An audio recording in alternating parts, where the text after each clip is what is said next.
Good evening, ladies and gentlemen. Welcome to another session from the Old Wise Asylum. We're going into the Twilight Zone tonight, and we're going to have a look at what nonsense and what may be correct in the world of La La Land. Back-end intel, all that malarkey. Aliens and, oh my god, two suns and God knows what. It's all in there. So I thought we'd have a look. We'll just have a see what's going on out there in the big wide world, outside of law and all that malarkey. So, I was quite surprised actually. Some of it's rather interesting. Some of it's pretty feasible. Some of it's a bit nonsense, and some of it fits right in with the old Q-toid stuff. And Trump is an hero kind of gigs. But, yeah, I mean, we're a bit more wise here. We can see through a lot of stuff, and I'm pretty sure we'll be able to see through any nonsense. But in the main, I've tried to pick up stuff that's actually potentially quite viable, and maybe we can we'll make our own mind up, won't we? Of course, we're not making statements of fact. We're going to just investigate what's out there. We're not for a second suggesting that it's real or it's not real, because we don't know. We're just having a look. And we'll see what comes up in the old Twilight Zone. Ooh! So, there we go. That's what we've got cracked on for tonight. Rather than politics, Bolsheviks, and all that malarkey. It's just, well, my goodness me, it's been in 60 odd days, and my website's now being banned. It's like, what? It's like they're really giving me some grief. I'm having more trouble again with my music gig, even in the place it is. It's not good. What is going on? I've been banned from every orifice, all over the show. So, what do we make of that? That somebody's a bit scared. I don't think he likes the Jimmy Savile's vagina bit. I don't think he likes it at all. I think he's crying his little eyeballs out. Well, fuck you. We don't like you. You're a complete tosser and you're a communist. And that's basically all there is to it. So if you don't like it, I suggest you leave office immediately and piss off. Go away. We don't want you. We don't like you. But then we didn't like each other a lot either. So it doesn't matter which bunch of Johnny come lately down there at Chalker, Westminster. We don't like you. We don't like you at all. We don't like what you do. We don't like what you stand for. I don't know why you keep going down there and pretending that you're a government. When you're not. You're a private company working for the Crown. We can see it. We know it. We're not stupid. So we don't really care what you have to say. We don't really care what you have and what to do. We just crack on. We crack on because we don't care. And we're not scared. We're not. So, there we go. Twilight Zone. Ooh, two suns. Ooh, all sorts of malarkey going on here. Because I'm sure you've seen pictures on the old internet and video where it would appear from some of these images you've got what appears to be two suns and then a body. Another round body hovering around out there. Well, we're going to have a little look and explain, potentially, why that is. So, it's all top secret, by the way. You don't have to tell anybody. You don't want to be telling anybody at all. It's private. What goes on in the Wise Asylum stays in the Wise Asylum. Remember that, chaps. Otherwise, all them the nut jobs coming onto us and calling us names and that. So we need to be on our best behaviour as we go through this, the Twilight Zone. I was going to put the music up, but I thought, well, no, they'll just copyright it, so it's pointless. Why cause any more problems for myself than I already got? But now my website's being obliterated. They're not. Google's delisted it, or the whole thing. It's all. Yeah. So if you want to get live at the bridge, you've got to go directly to it because you're not going to now pick it up in the search engines. Oh dear heck, like I give a shit. Because I actually don't give a shit. So never mind that. So how are you getting on? How was your week been? What a great day Friday it was. I ended up in Blackpool. Don't like Blackpool, but actually I quite enjoyed it. It was interesting. But then going through these bars as we did, I can see clearly why our race is struggling. And there's just basically a full generation of pissheads who sit there trying to do karaoke, howling at the fucking wind. I've never heard such noise in my life. While the monkeys sat down, oh my God, I was like, what is this? It's like some of my singers I've had in the past, but even so, yeah, at least we're in tune. These guys were certainly not in tune. They were even a duo on, and it was very difficult, I found, for them to actually sing in time with the actual music. They were making it up as they went along, but of course, when you've had about 20 pints or 3 whiskies, you don't really seem to notice, because the punters were loving it. So yeah, but good God, it was warm. We picked the right day, let's put it that way, for a little shindig in Blackpool. And it was groovy. Went on the pier and all that malarkey, like you do. But Blackpool's not the place it used to be. Oh my word, there used to be bars everywhere, it used to be even. But it certainly wasn't like that. Everybody's huddled up into the north side now, whereas you could go right from north to the south. And it was just a plethora of bodies having fun. The beach were empty. I remember back in the day that beach couldn't move. You couldn't move and donkeys couldn't even. Donkeys were wheeling around people and stuff like that. There weren't even any donkeys. So it is a while since I've been to Blackpool though, I have to say, so it was a bit of a surprise. But it's not what it used to be. And the illuminations that they had were shit. I've never seen it like it. They used to make at least an effort way back in the day. But they didn't seem to be making an effort this time, so I don't know. But yeah, Blackpool, not the place it once was, I have to say. So we'll just crack on with this anyway, and we'll, no point messing about. We'll have a look who's joined us for tonight's shindig. So just get a brew, get a cheese. You don't have to think tonight. There's no thinking involved. We're just going to have a look at what all this nonsense is about with the aliens, the UFOs, and God knows what else. What are they? I mean, what are they saying? So we'll have a look at that. Kerry says, love from Ireland, thanks for your time and effort. You're more than welcome, Kerry, and love back to Ireland. Mew says, morning, afternoon, good evening, and one hello, gang, how do, Sean? Well, how do to you, Mew. Slipknot gives it the thumbs up, alright, Sean, Jacqueline, and everyone. Alright, Slipknot. PY Music says, good evening all. Evening to you, Paul. And Benefactor says, hello, Sean. As always, it's a must to join the live show on Sunday. To everyone tuning in, remember there's only one heaven. An experience unlike any other. Well, there you go. Paul says, good evening, Sean and fellow inmates. Good evening to you, Paul. Mark says, evening, Sean and all. Good evening, Mark. June says, good evening, Sean and panel. Good evening to you, June. Jane Elliott says, good evening, all. Good evening to you, Jane. Mew gives it, hit the like button, folks. Hit the like button. It's showing a big fat zero here. I'll show you in a bit what YouTube do with the stats to keep it down. It's pretty naughty. Lex gives it the evening, Sean and all. Good evening, Lex. Jerry Son of McA, Sean, all in the Wise Asylum. Gets it all. Evening, Jerry. Big E, evening, everyone. I hope you're all well. Keep at him, Sean. They're petrified of you. Well, I wonder why. They don't like wisdom. The Wise Asylum, they don't like it. And I haven't even started yet. This is just the calm before the storm, in truth. We're just chilling. We're just paddling in the water at the moment. I haven't started swimming yet.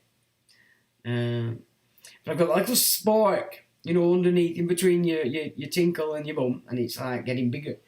I'm about to explode in some way. I don't know what's going on, but do right to be scared. Because I'm getting excited. And there's things that need to be done, and I'm going to do them. Good evening, Biggie. Mew says, I was laying block paving until 8 p.m. on Friday. Half naked. It was a warm one. Well, that's a little bit rude, Mew. I hope they were not old grandmas there that you were doing this block paving for. Mind you, they'd probably like it, wouldn't they? They'd like watching it swing about. Sparky Lee says, hi all. Hello, Sparky. DJ from 88, evening Sean and all from over the hill in Yorkshire. Good evening to you. In Yorkshire. Sparky Lee, already does, mate. And DJ from 88, evening Sparky Lee. So there we go. Sparky Lee and Daz, they know each other. Right, so I thought I'd give you. So I've got a new tune on. And I thought, well, fuck it, let's see what it goes. It's nowhere near finished, of course. It's just it's on the gig. So I thought, well, I'll just stick it up with images that we're going to see tonight, and I'll just show off. Seeing as I'm being banned from everywhere, when it comes to me music, that fucking Facebook, what a bunch of twat faggots they are, I have to say. I'm absolutely disgusted. So I'll just give you an intro to the latest work in progress. I'll just give it a feel, see what you think. It's a bit different. And it's nothing too exciting, so we don't upset the infants. And so I'm going to blow my nose, have a pee, and then we'll crack on.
just a little bit.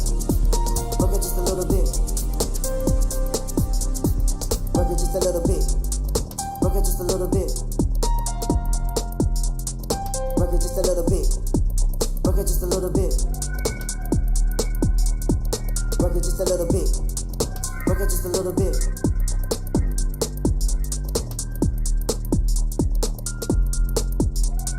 Work it just a little bit. Work it just a little bit. Work it just a little bit.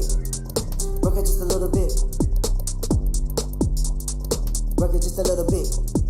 Work it just a little bit. Work it just a little bit. Work it just a little bit.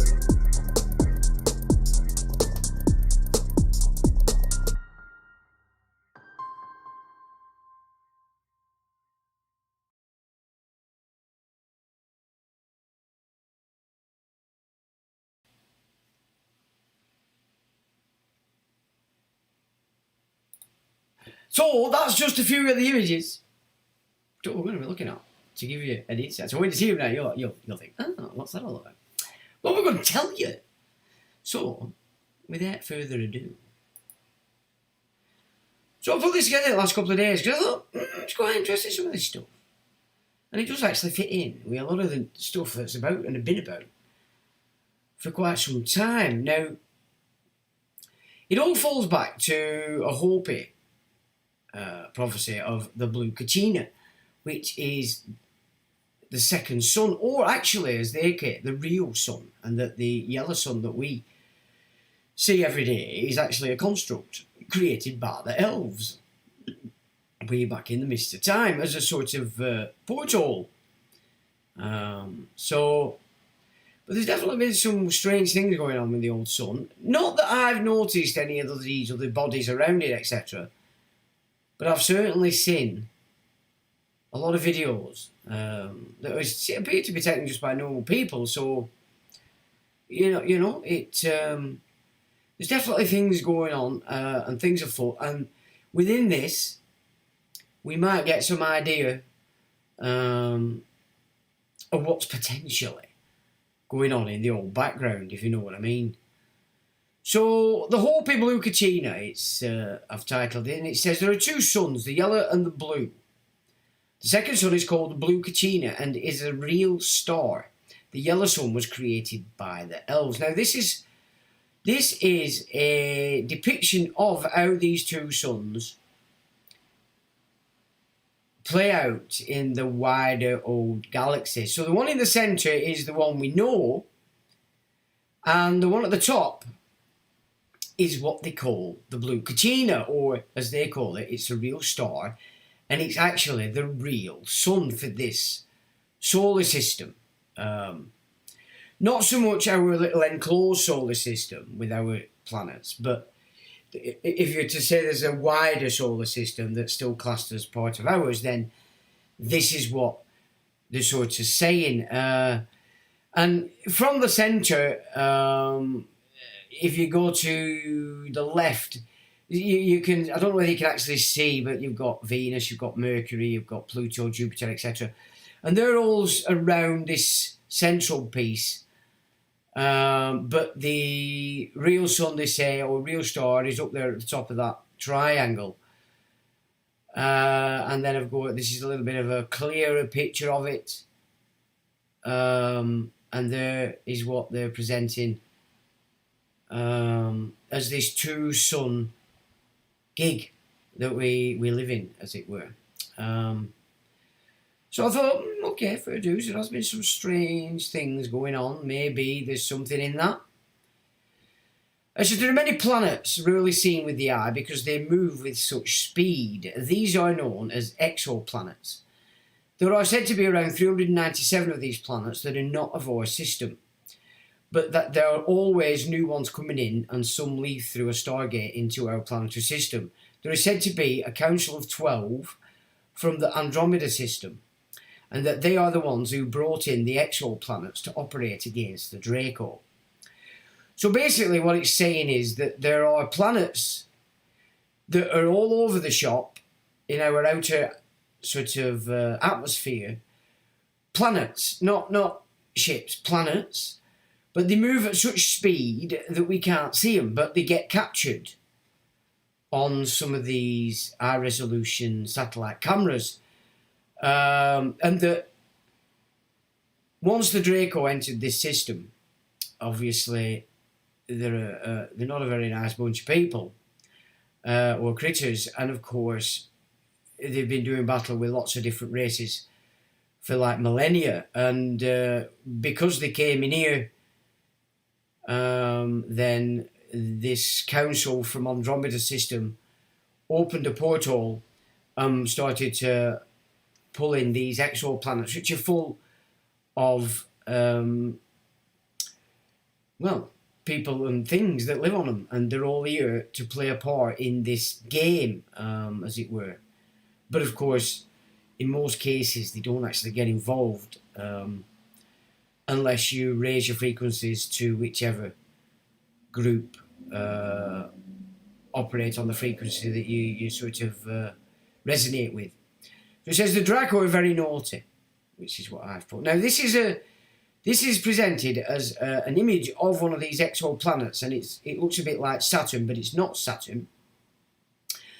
And that were caught in a millisecond of a frame, and then it disappeared. Now, a lot of these I've took from videos, so obviously they were showing videos, and so you get a better idea of what they're saying. But I don't like playing with video too much because you might breach copyright, and it's just not worth the hassle. The image above was taken through the LASCO experiment, and it was present for only one single frame, which is measured at 22 milliseconds.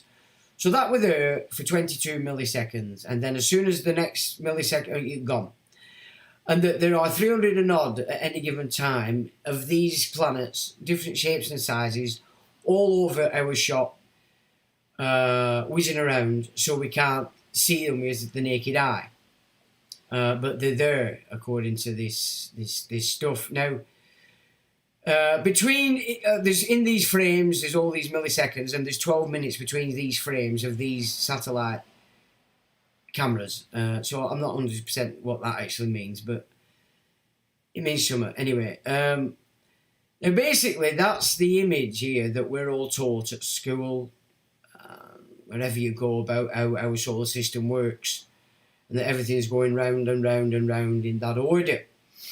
And actually, apparently, when you get into it, that's garbage. So it says, we're all taught how the solar system moves. It's a false teaching. Above is what we are taught. So that above is what we're taught. That's how we're taught it is. But actually, this game works more in this kind of action, which is like a constant movement, and we're all spiraling around it. Now, it might not sound important, but there's a reason perhaps why they've made us feel it's like that, because a big part of one of the blanks to scare everybody to death is the fact that we may get struck by an asteroid. Now, if everything's moving like that, there's no asteroid going to smack into any of them on a direct trajectory. It's not going to happen. And there again is another. The sun, of course, is the central yellow, and everything else is whizzing around it like a mad maniac. It says, if you take on board what is said to be the real movement, then the idea that an asteroid can come on in a straight trajectory and hit the Earth is another fantasy. So, of course, it serves them well to have us thinking that's how it goes, for all this bullshit that they push on us, just to give them more and more money to spend in NASA so that they can pretend that they're working to fight against these potential threats, when really they're just spending it all on the military-industrial complex, all the towers that they're putting up everywhere, and all the propaganda through all the media outlets, because that's basically what NASA's funding. It's funding the fantasy, like Disney and all these these world-famous media outlets that we've all been brought up on. You see, when you talk of a Death Star, and of course we saw one in the Star Wars movies, didn't we? This is taken from an actual body called Mimas, and it's a moon that's fixed to Saturn. So the Death Star that we see in Star Wars, exactly as it looks, is actually mimicking an actual moon that whizzes around Saturn. It says the moon we see in the sky was actually a body that was fixed to Tiamat, which is the planet that was destroyed and forms the asteroid belt between Mars and Jupiter. Tiamat is said to have been destroyed before man was formed or brought into this planetary system on the Earth by Sophia, or Gaia as they call her today, who it is said raised 15 other beings on the Earth before man was created. There are also legends that the Earth had 2 moons in the distant past. Now, I don't know if you all heard of Tiamat, you know, that's the asteroid belt, isn't it? And that just threw Mars off its orbit and threw us into this orbit, apparently, if you go into that sort of data. Now, this is Mimas. And as you can see, it's a round body and it's got a black sort of shadow on it, which is exactly the same kind of thing that you got off Star Wars, isn't it? Mimas has a black spot on it, just looks like the Death Star presented in the Star Wars movies. Now that's an actual satellite picture of it. And again, you can see that circly thing. And then there's Iapetus, which is another moon to be seen out there and can be said also to have the same spot. However, this is a strange creature because it's got a join around its circumference, which is interesting. And so it has what appears to be a join around its circumference, and this is claimed to be a Draco temple. So basically, it's not a natural body. It's like a Death Star kind of thing. It's actually been formed and made, and it's actually, when you get into its shape, it's an octagon, and this is also in orbit around Saturn, and you could say then is an artificial moon. So, two satellites of Saturn that we seem to be being shown over, decades now from Star Wars and such, which have a connection to Saturn. So, again, that's interesting, isn't it? You know, they have this obsession with Saturn, Satan, all this stuff. And then we've got 2 bodies there that are also connected to Saturn. But Iapetus here is actually an octagon, not an hexagon, my apologies. So that's another image of it. But it's actually more octagonic than it is round. I know it's not very clear, but... Now this is interesting. That in all these archaeological digs all over the world, they're actually digging up a lot of artefacts made of gold, which look exactly like Iapetus, the temple of the Draco. Now, you can't really argue with that. That does look like a copy of Iapetus, doesn't it? So, these are all being found all over the world in these ancient ruins.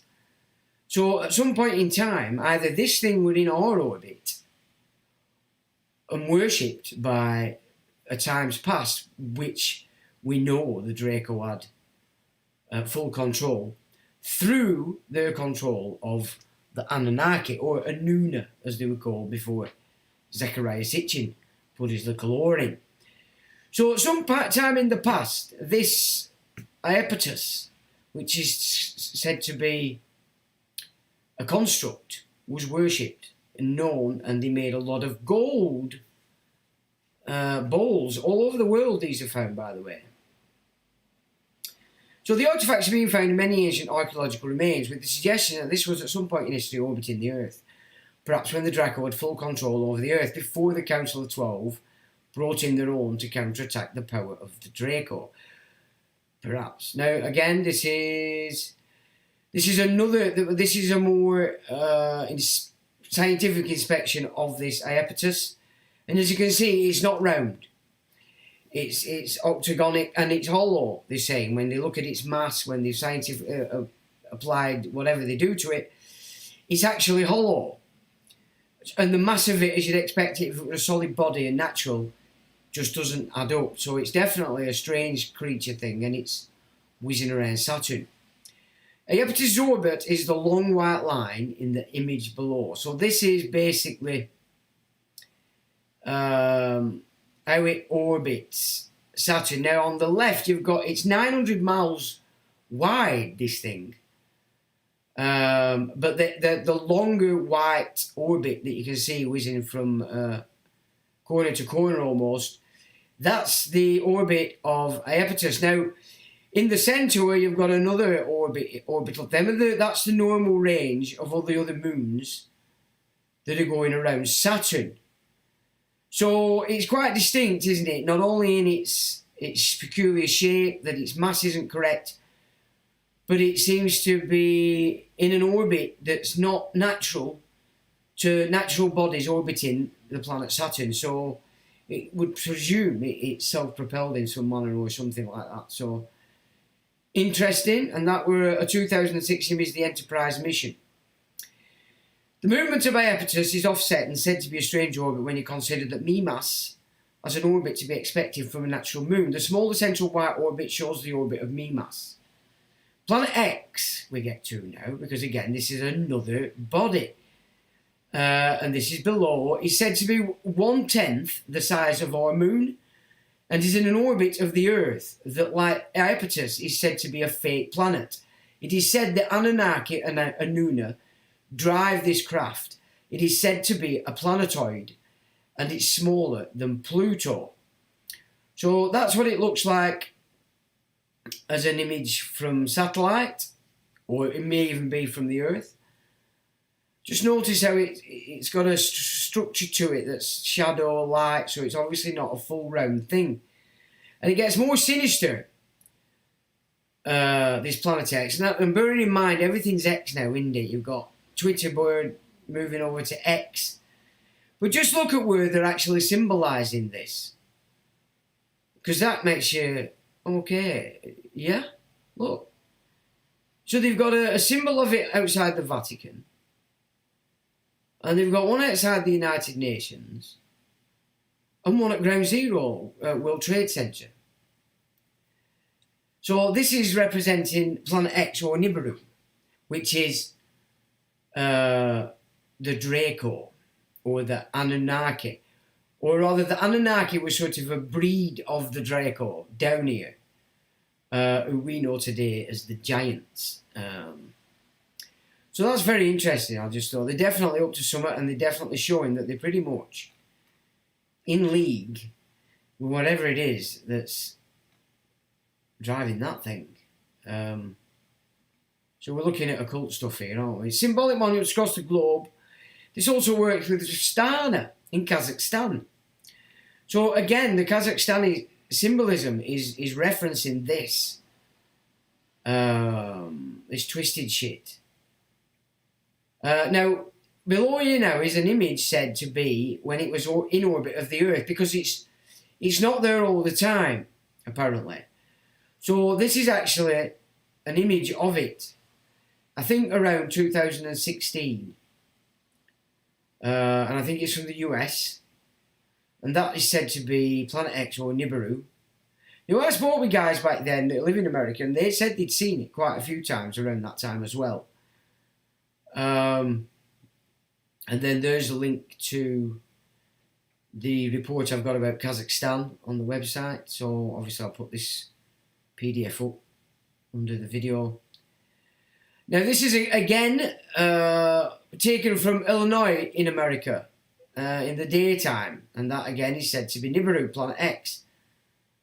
So it's not a huge thing, but it whizzes around all over the show as and when it pleases, like any kind of spaceship would, I suppose. Now, this is interesting because this below image is said to be a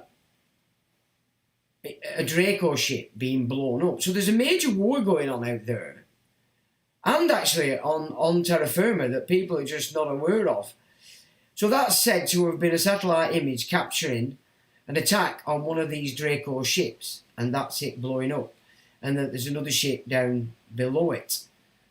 So there's a major battle going on, apparently, if we get into this stuff, all around us. And of course, we're kept busy in La La Land with the television, the internet, telephones, etc.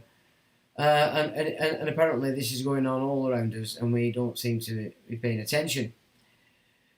Now we get into some interesting stuff that took place in the Gulf of Aden, which is Saudi Arabia. And we know there's always been a lot of stuff going on in Aden. We had our boys down there in the 70s doing battle. And it's suggesting that they actually created 3 portholes down there. And that this is an image of one of those spirals that came about from these portholes that they created in the sea, believe it or not. I don't understand what the science of it is and how it works, but the guy that we're talking about it seemed to know a lot about it, as though he was a part of it, because I think he said he was. And that this is what they call the Aden Spiral in the Gulf of Aden, which was a porthole that the earthly minority formed and then closed down. There was 3 of them which had some root in the ocean. So apparently they opened these up, and whatever the other side started attacking everything. So they quickly shut them. And that's one of them over the Gulf of Aden before they shut them down. Now, when this opened and these other entities from the other side of it started attacking everybody, apparently 3 gates opened and warships from all nations across the globe headed to this Gulf of Aden in this particular battle. So we can clearly see that when it comes down to this pretending that was one nation against another, that's just for human consumption. Actually, it's one global military-industrial complex, and they're all working and controlled by the same force. And that these are the sort of things they had in the ocean. So all these warships are rear-guarding it while they quickly tried, well, they didn't try, they filled them in. Backfilled them with sand. Now, it doesn't clearly show how they did that, but I just thought, well, this is out there. I've not come across this before because I don't really look into this kind of stuff, to be fair. So apparently they shut them down. So there's clearly 3 strange things. Here you've got the desert of Aden. Now you can't really see the ships, but all these little white specks that you can see, they're actually warships. And this is an image after they'd filled them in, so they was just hanging around. And the gates were opened, as it said, due to their own stupidity. So they didn't really know what they were doing, apparently. Because they were doing something with the crop circle symbol. And this is basically... A crop circle was formed on the ground, by whom I don't know. And that they created a holographic copy of it and superimposed it over this crop circle. And apparently that opened these portals. Now, I don't know. But there's something going on there. You can clearly see that's in the desert. There's quite a big set of buildings there. And this is apparently what set off these 3 portals. Of course, like I said, we're not making statements of fact because I haven't got a clue. But I thought, well, okay, let's have a look at this stuff because there is a lot of interesting stuff around about this kind of stuff. And of course, a lot of it comes via Q, so you've got to take it with a pinch of salt. But they do have to mix up truth with garbage. So I thought, well, let's have a little look. Don't have to be serious for once. Let's dip our toe into La La Land and see what the fruit bats are running around believing. So there apparently is this, what we class as a crop circle. So obviously it was done in sand because it's a desert. And that they created a holographic copy and placed it over it, which apparently opened these 3 portals. Now these again are another image of these things that they filled in the ocean, and there you can see quite a lot of ships. But of course this is after they've filled them in. But apparently when they opened and there were a major battle going on, there were a lot of ships. And again, this is said to be the same place, and it's got a circle above this, what looks like a half moon kind of thing, in the Gulf of Aden. And that at the time that all this was going on, that's the amount of warships that headed to there. And these are not ships from one nation. These were all nations pulling together to deal with this whatever had happened when these portals opened. So clearly there must be something. If this is correct, there's something in this idea that the reason why these elites are building this global military is because of the threat that's going to come from outside. Now, having said that, the earliest that when I studied all this way back in the day, the earliest I could find of a reference to this alien idea was a speech held in 1917, and it was one of the Oititoit conferences, and one guy actually stood up and said that a great way to pull the world together was to create a false threat from an outside threat of the old world to pull us all together. And so I've always been aware of that. I did once have the speech, and I had it on websites and all malarkey, but obviously back in them days I didn't really save stuff, and once the websites got took down, it all got lost. And I've never been able to find it again. But 1917 was the earliest I could find mention of creating this false idiom of an outside threat to pull the world together. But they're clearly building a global military, and so that's a flotilla of Russia, China, Japan, America, UK, France, and every country that has a naval presence, all there to deal with whatever happened when they opened these Stargates, from what is explained as a stupid act because they basically didn't know what they were doing. So that's the kind of amount of ships that they say they had there on that particular occasion. And again, like I said, I don't know whether it's correct or not. I have no idea. Now it says, when Nibiru, or Planet X, was visible in our sky, there was also a huge gas giant present around our sun, which is 4.5 times the size of Jupiter. Now, so this is an image of our sun, and you can see there to the left is what appears to be a round body. Now, we've also seen some of these recent videos, have we not, where it looks like there's two suns and a smaller round body. And so this is where you could get this idea that there's two suns, the blue Kachina, our sun, and that this other body that they're seeing was this giant gaseous thing. 4.5 times bigger than Jupiter. That means it's massive. So it's obviously not very close, but obviously it's in the orbit. Now, I think that's from an eclipse.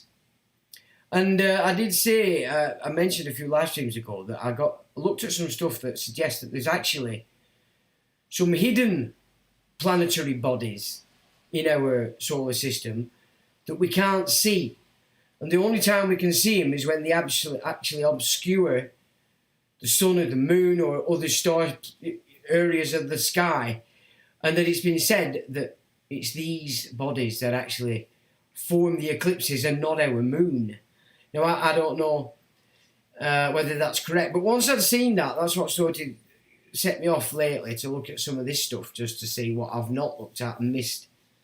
Because years and years ago when I looked at all this kind of stuff, because it intrigued me, I wanted to know what were what, and I come across, once you start seeing Project Bluebeam and you start looking at all these MK Ultra programs, you can start to see that actually that more of it is a blag than anything else. But it doesn't mean it's not based on a lot of truth about it, but they're obfuscating it, obviously, which we'll look at in a minute as to why they might do that. But so if you've seen the many videos and images what appear to be two other bodies around the sun, then this is what you are seeing. It is then said that our sun is a stargate, that our real sun is the second sun, the blue Kachina.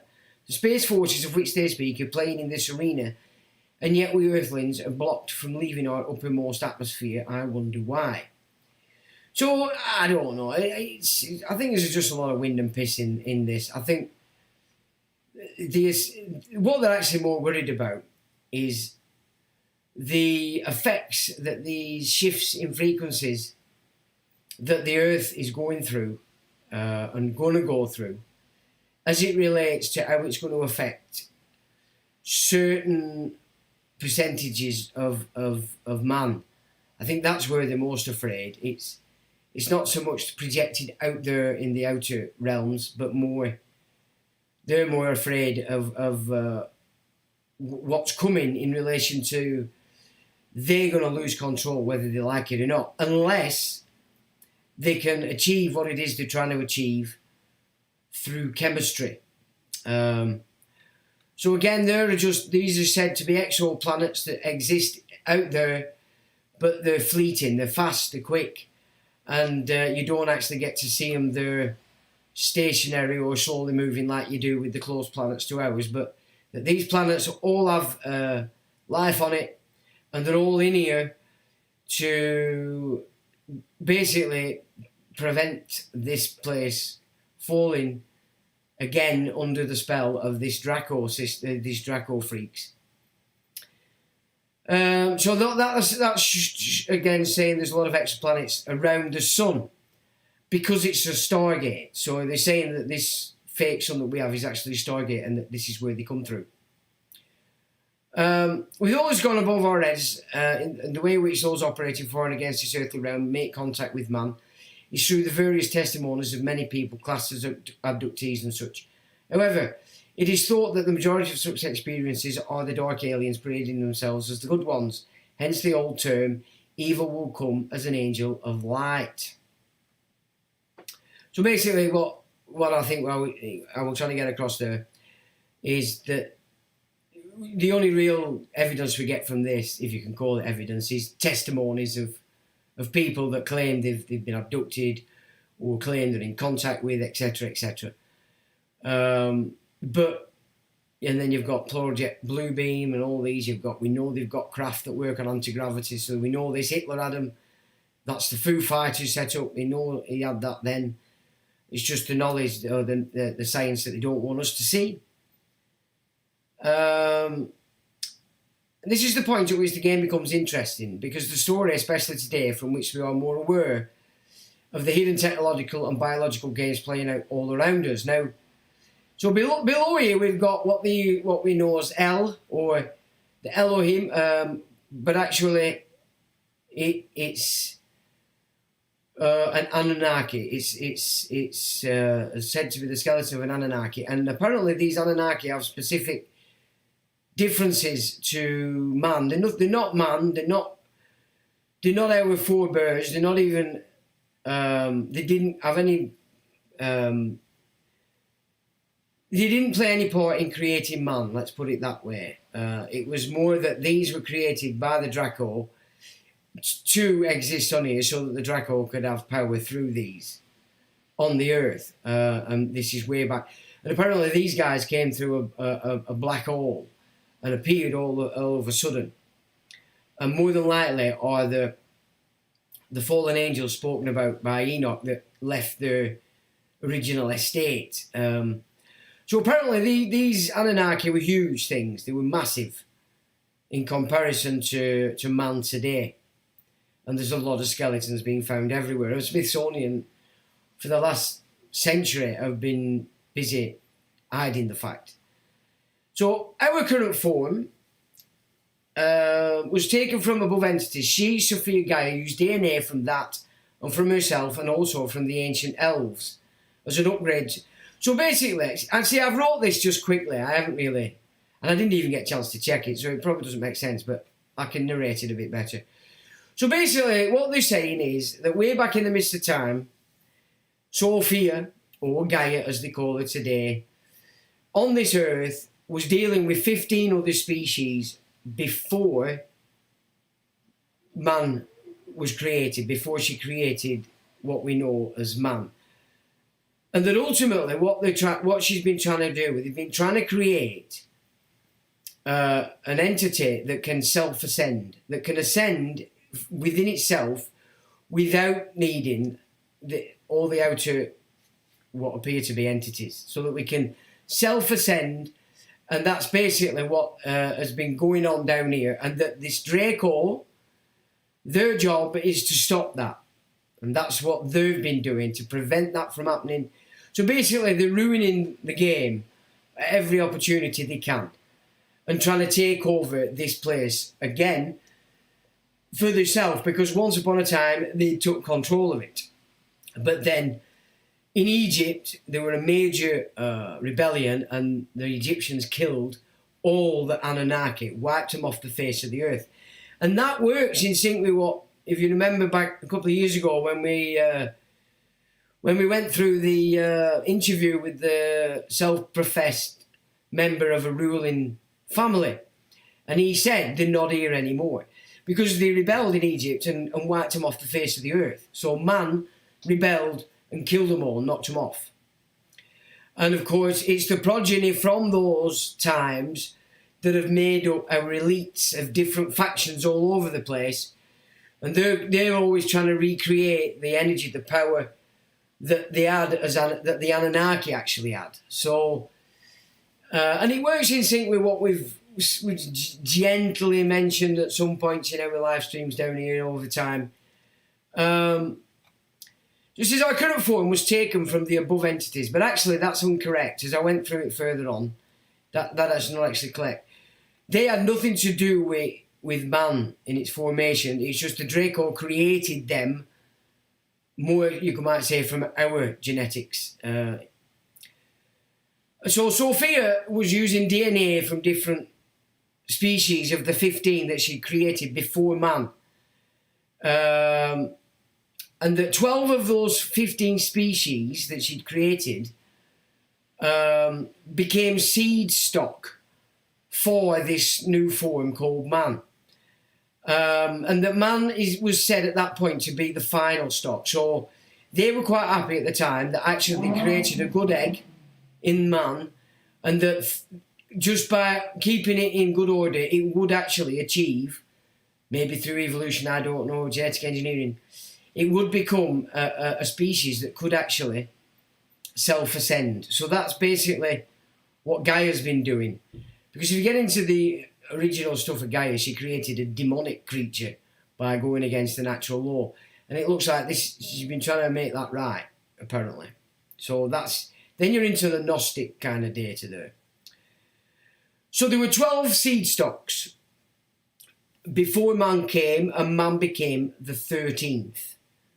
So that's the 12 and the 1. It took the 12 to create the 1, if you know what I'm saying. So genetics from the 12 previous species that Sophia had been creating finally pulled together in the 1, or man, as the 13th. So that, again, works in with the symbolism. Now, of the 30%, so let me just backtrack there. If we were to look at the Earth today, and you look around everywhere you are, there's only 30% of everything you see that are actually Homo sapiens sapiens. 70% are mixes of all sorts of other things. And of that 30% who are Homo sapiens sapien remaining on Earth today, because this is what's happened over this time, the Draco have just changed everything, annihilated everything, screwed everything up. So there's only 30% left of Homo sapiens sapien remaining today on the Earth. But only 8% of that 30 are Homo simian or avatar sapien, which means what she was trying to achieve, which is creating a species that could self-ascend, the Draco have so annihilated the biggest chunk of that. There's only 8% left on the Earth today who can still ascend, right? So that's, these Draco and Anunnaki have been very naughty. They have done everything they can to stop and smash that, because of course, if that succeeds, they lose any and all power that they have here, completely. So they're, in a sense, battling for their own survival. So if you watch some of these vampire films of like Underworld and these, it's the same theme in those narratives. So you get all these themes everywhere in all these different movies, books, and all sorts of stuff, showing that these guys are ancient and old, and they're fighting for their own survival because man's become too many. But more importantly, it's about these species that can ascend that is the problem for them. That's where they have to attack and get rid of these and lower that. And now today they've got it to 8%, apparently. So the 22%, which makes up the Homo sapien, they're born here today but can't ascend. So they're stuck here like pupils in a class and they're here to learn. But ultimately, at the end of the game here, they're not going to be able to ascend. They're going to come back. They're fixed here, stuck here, which, again, if you get into some of these traditions when it comes around these things, it's about how they've trapped man in this constant cycle of transmigrating or reincarnating back into this prison kind of thing. Now, this is an interesting take on the Nephilim that I've not seen before, but this, apparently from this tradition, they called the clade Nephilim. Now, these guys were just a 100% slave species for this Draco down here, and they're massive, they were huge. And the original one is the biggest one in the middle, Homo gigantopithecus maximus. And he had horns, but more importantly, they had a third leg. Which, and then there's other, so you've got on the right, you've got man as the size we are, and this is referencing the size of these so-called Nephilim. And there were 4 different kinds. But they didn't create us, they had nothing to do with us apart from operating directly for the Draco. And their job, of course, was to annihilate man. Again, to prevent Gaia or Sophia from achieving what it was she was trying to do, which was undo her original creation of a demon by going outside, which we looked at the other week, didn't we? You know? So the Nephilim are a slave race for the Anunnaki. The bones of the Anunnaki show a major difference to man.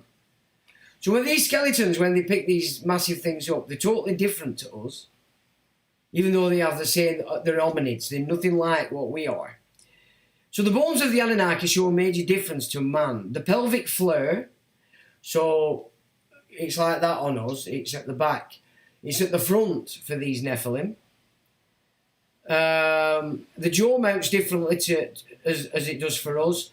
And the bone structure and rib structure are different. And where the legs fit onto the pelvic area, again, it's completely different to us, Homo erectus, all these different Neanderthals. There's not some kind of evolution from these Nephilim to us. We're completely separate.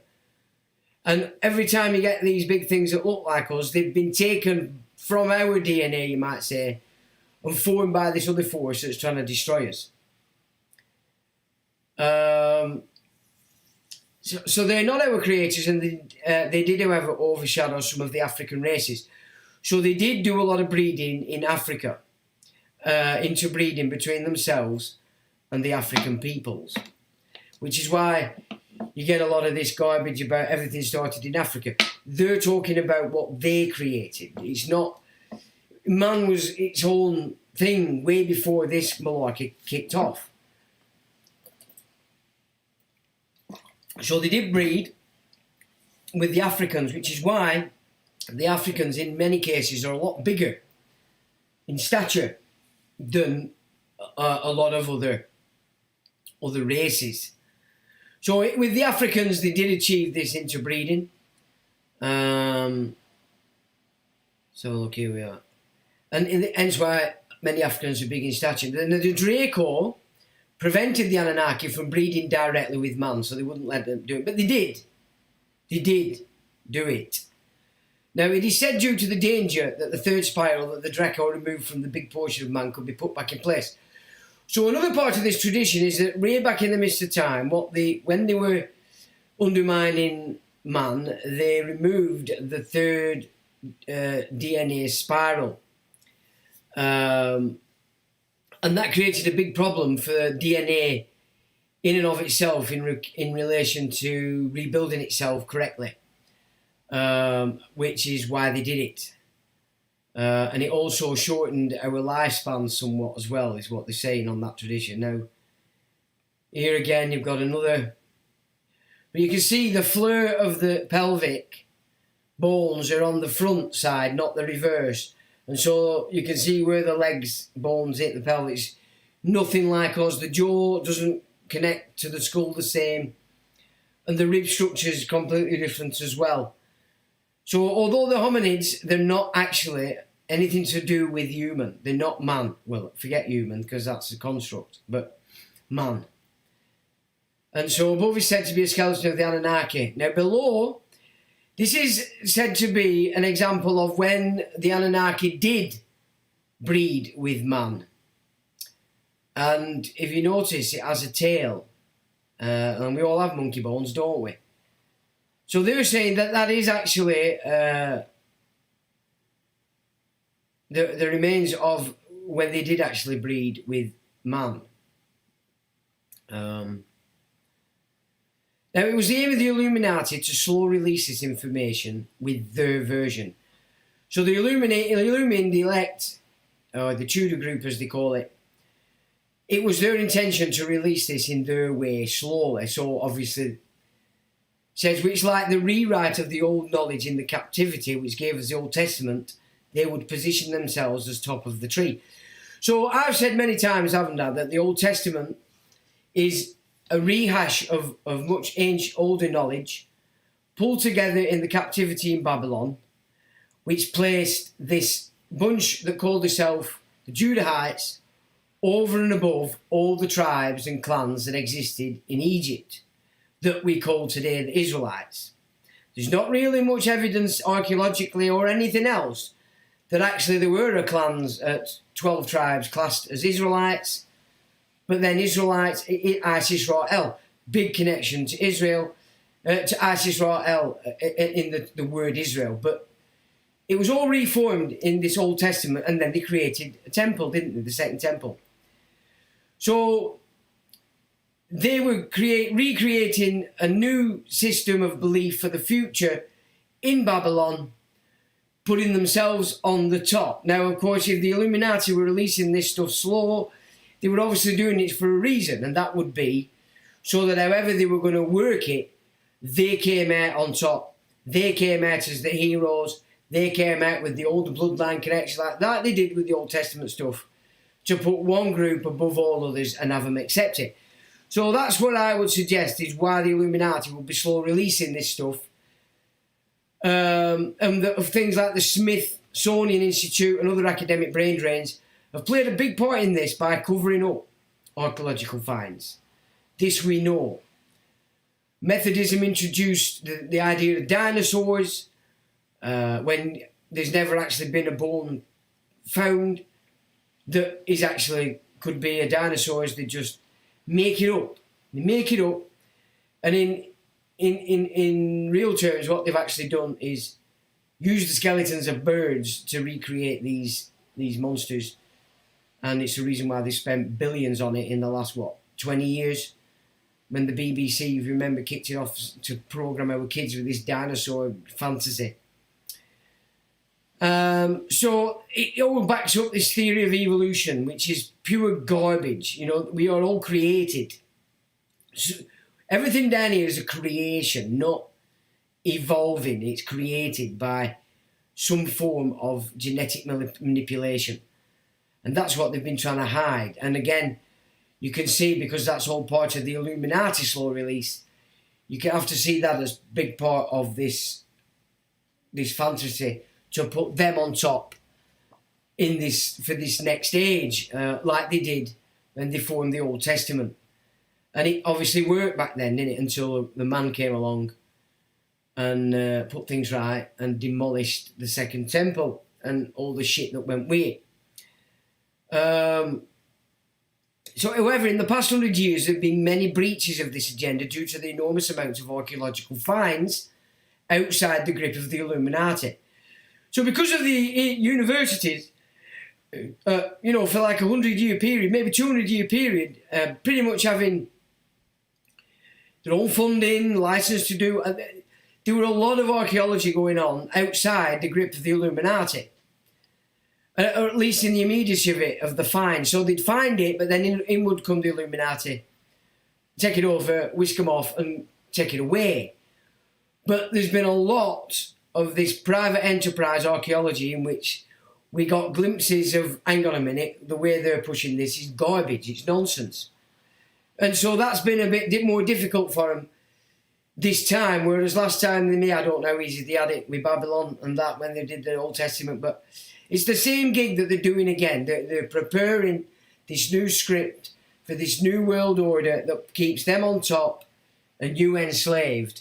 So basically that's how I see what they're up to with all this nonsense. And of course now we've got technology. And this occurred on a huge scale in the invasion of Iraq, from which all the artefacts Saddam had pulled together to form a giant historical wonderland were whisked off by the Allied forces, never to be seen again. And that is actually exactly what happened in it when they invaded Iraq in Desert Storm. Because it weren't called Desert Storm, it was called Desert Shield, the first thing. It was to take back, to steal all the artefacts. Because basically Saddam had been digging everything up and turning Iraq as a whole into one big giant museum. Because the amount of Sumerian and Babylonian history that he were uncovering there was just so huge. So the Tudors or Illuminati decided they needed to get in there and take it all, which is exactly what they did. So that's what the Iraq War were about back in 1990, or 91. So these are just some images again of these skulls that they found. I mean, some of them are quite huge, aren't they? Let's be honest. So these are the Nephilim. They're also the Anunnaki. You know, if they look like humans, they're actually the Anunnaki. If they look a bit more strange, thicker, etc., they're said to be the Nephilim. So there is a distinction between these so-called finds. But they're massive. Now we're getting into this elongated head gig that is massive in Africa. And Akhenaten showed it as it became a pharaonic dynasty in Egypt. But North Africa, the Africans they've got this elongated head. Now, some are born that way and some manipulate it that way from birth, trying to emulate the gods. But this again, where it suggests that these Anunnaki and Nephilim did actually breed with the Africans, the actual people, shows itself pretty much in... Where am I here? In these images. So they're the long heads, is what they're called in the tradition. It says, oh wait a minute, we've got more. So just more skeletons. I mean, they're massive, aren't they? Look at the size of that. And they have found some ginger ones, haven't they, in Afghanistan in caves in recent wars. I've seen a few of them as well. So, you know, there's something about... There's old Queenie there in the bottom right, having a good look at her ancestors. And these are the skulls, the long heads.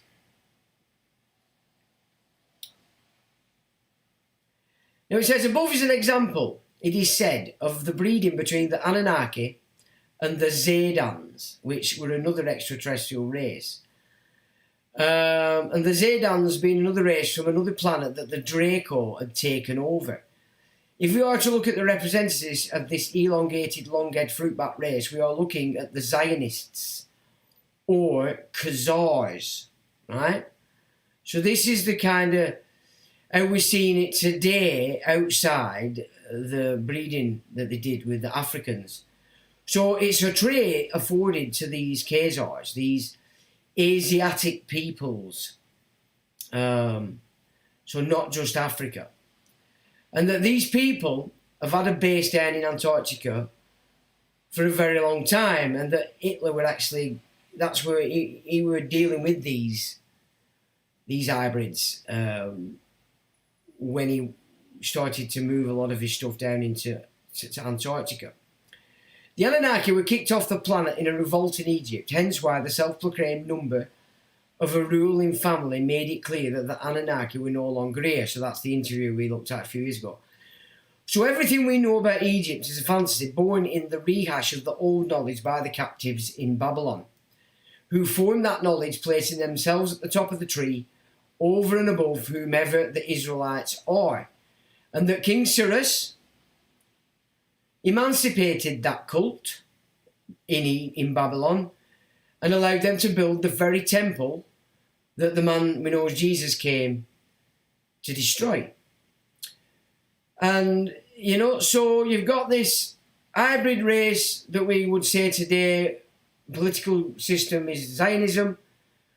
If you're looking for a physical trait, it's the long head that the Khazar people have. And we know that they're quite a power. And the only tie in relation to the Torah is the fact that they rewrote it and built a temple to it. But their real doctrine, of course, is the Zohar and the Talmud. And that's their doctrine. So they are the synagogue of Satan, you might say. Everything revolves around Saturn, doesn't it, as it were? And of course, who is being paraded as King Cyrus today? Yeah? President Trump. He's already minted coins everywhere in Israel because they're expecting King Cyrus to emancipate these Khazars. Well, Putin's doing a big job for him by taking over the Ukraine, which of course is one of their old homelands, isn't it, of the Khazars, before the Prussians annihilated Crimea.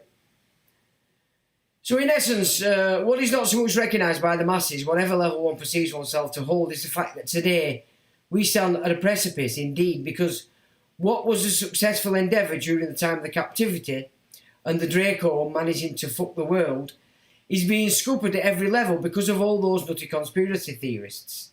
So basically, us so-called conspiracy theorists are wrecking.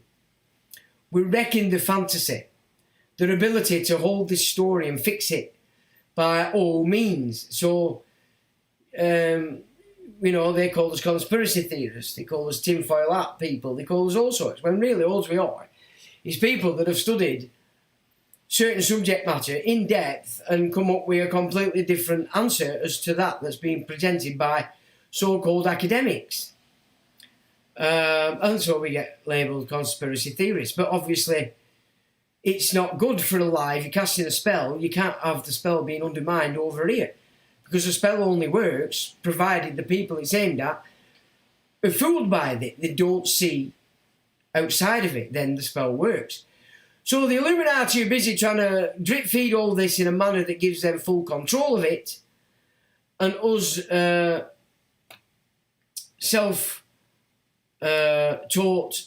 academics, intellectuals, as you might call us, are screwing it up. So that's got to be good. So no wonder they're wrecking my, blocked all my website, doing, I don't know what's happening with YouTube. The only place that seems to not get really block me is LinkedIn, believe it or not. I've done nothing but gain connections in the last few months, whereas Faceache just don't like me putting anything up, or they'll let me put it up and then sneakily a week later they'll take it off or say this content isn't available anymore, and really I haven't touched it. But that's how Faceache little imps do it. Yeah, it's the website now has been de-linked from the search engines, so they're really not happy. So where are we here? Right, so the agenda is not going as well as they want. However, as we're seeing in 2020, the huge majority of folks, perhaps the entire 22% of Homo sapiens sapien, have fucked themselves over and learned nothing. Well, maybe they've learned something now, with a bit of luck, so they don't do another round of that. Of course, we're not speaking of the inmates of the Wise Asylum in that. So now, this long-headed group interbred with the Lemurians. And it must be remembered that it was the Martians and the Lemurians that sank Atlantis. That all the tales of the years walking in the desert, which again in the Bible, was carried out by these Martians and the Lemurians, who have classed those not like themselves as Israelites, who must come back under the Draco. Okay?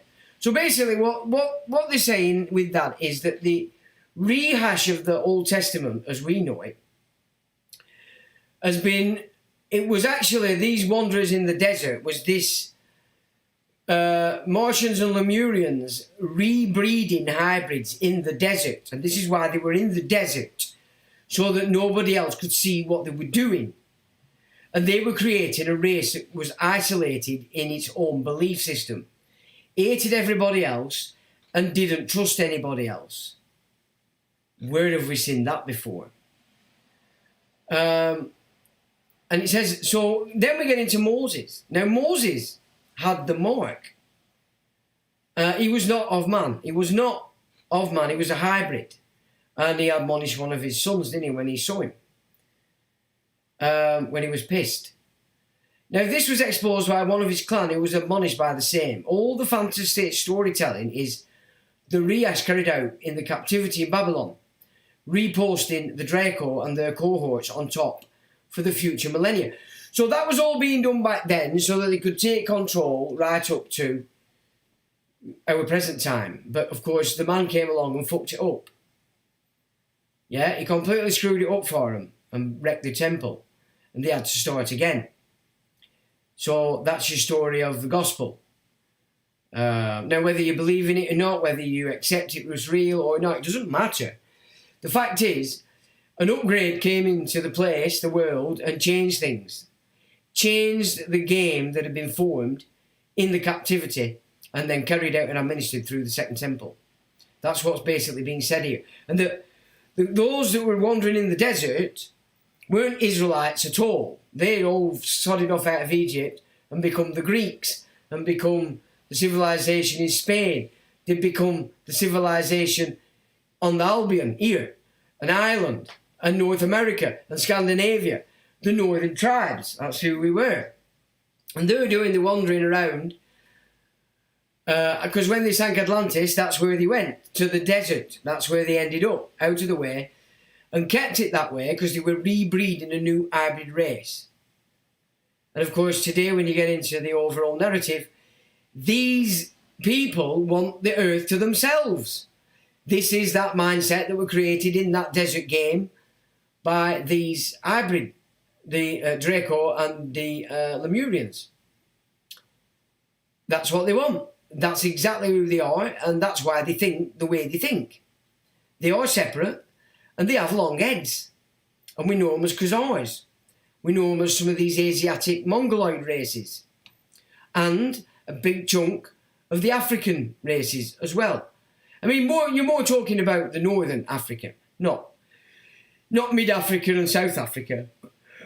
We're talking in the main North African races, and because that's of course where they were. Because there were a lot of empires across Africa if you look at some of the older maps. What happened, I don't know.